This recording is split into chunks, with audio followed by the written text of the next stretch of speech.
చాలామంది నన్ను అడిగారు, ఈ 40 days ఫాస్టింగ్ ఉండాలనుకుంటున్నాను, ఫాస్టింగ్ ఉండమంటారా? మాకు పనులు ఉన్నాయి, ఉద్యోగాలు ఉన్నాయి, కుటుంబాలు ఉన్నాయి, ఇవన్నీ ఉన్నాయి, how do we do it?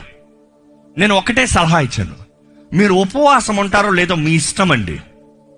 దేవుడు మీరు చేసే ఉపవాసం కన్నా మీరు చేసే ప్రార్థన వినాలని ఆశపడుతున్నాడు. మీరు ఏమి తినకుండా ఉంటారో అనే దాన్ని ఎదురు చూస్తాం కన్నా దేవుడు మీరు ఆయనతో ఏమి మాట్లాడతారో, ఎలాగ మాట్లాడతారో ఎదురు చూస్తా ఉన్నాడు. నేను ఒకే సలహా ఏంటి వారు చెప్పిందంటే, దేవుడు మీరు ఉపవాసం ఉంటున్నాను అనేటప్పుడు మీరు ఆయనతో సమయాన్ని గడుపుతారని ఆశపడుతున్నారు. If you are not ready to spend time with God, do not fast అని చెప్పా. ఈరోజు అదే మాట మీకు కూడా చెప్తున్నా.